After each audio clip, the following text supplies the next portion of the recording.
Train के अंदर अपनी सीट के पास पहुंचकर मैंने देखा कि मेरी सीट पर करीब 60 से 65 साल का एक बुजुर्ग व्यक्ति बैठा था। उसे देखकर मैंने सोचा कि कहीं मैं अपनी सीट नंबर तो नहीं भूल गया। ऐसा सोचकर मैंने तुरंत अपना मोबाइल निकालकर मैसेज चेक किया। शायद मैं सही डिब्बे और सही सीट पर आया था। फिर मैंने उस बुजुर्ग व्यक्ति से बड़े ही नम्रता से पूछा, बाबा जी, क्या ये आपकी सीट है? मेरे इतना कहते ही वो बुजुर्ग व्यक्ति मुझे बड़े ही गौर से देखने लगा।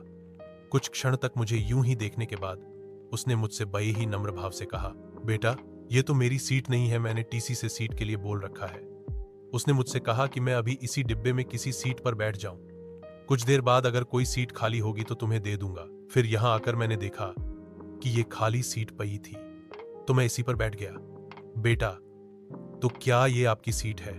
हाँ बाबा जी, ये मेरी ही सीट है।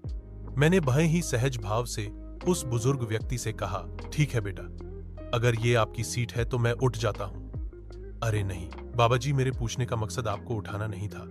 आप चाहें तो मेरी सीट पर कुछ देर तक और बैठ सकते हैं, और जब टीसी आपको सीट दे दे तो आप अपनी सीट पर चले जाना। बहुत बहुत शुक्रिया बेटा। उस बूढ़े व्यक्ति ने मेरे सामने अपने दोनों हाथों को जोते हुए कहा, बाबा जी, इसमें शुक्रिया की क्या बात है? बेटा, आपने तो बैठने को बोल दिया। यहाँ तो लोग बैठे व्यक्ति को भी उठा देते हैं, चाहे उसकी कोई भी प्रॉब्लम क्यों ना हो। बेटा, मेरा स्लीपर क्लास में कंफर्म टिकट था।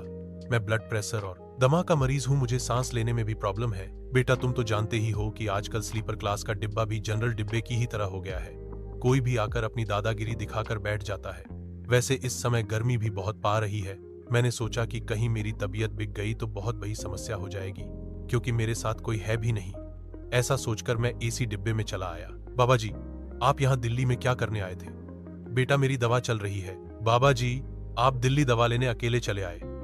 आपका कोई बेटा नहीं है क्या? बेटा, वैसे तो मेरे 2 बेटे हैं मात्र कहने के। उनके रहने या न रहने से मुझे कोई घर नहीं पता।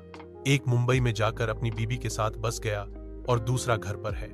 उसकी बीबी कहती है कि मैं ही तुम दोनों का भार अकेले क्यों ढोऊं? जितने दिन वो तुम्हें अपने साथ रखेंगे उतने दिन ही मैं भी, वरना तुम दोनों का भार ढोना मेरे अकेले बस की बात नहीं है। अब बेटा, तुम ही बताओ, जो बेटा अपने माँ बाप को भार समझता है तो क्या वो हमें एक माँ बाप की तरह रखेगा? इसलिए मैंने भी उनको टाई पर भार बनने से अच्छा है। गांव में मैंने एक छोटी सी दुकान खोल दी। ऊपर वाले की कृपा से उससे हम दोनों का गुजारा हो जाता है।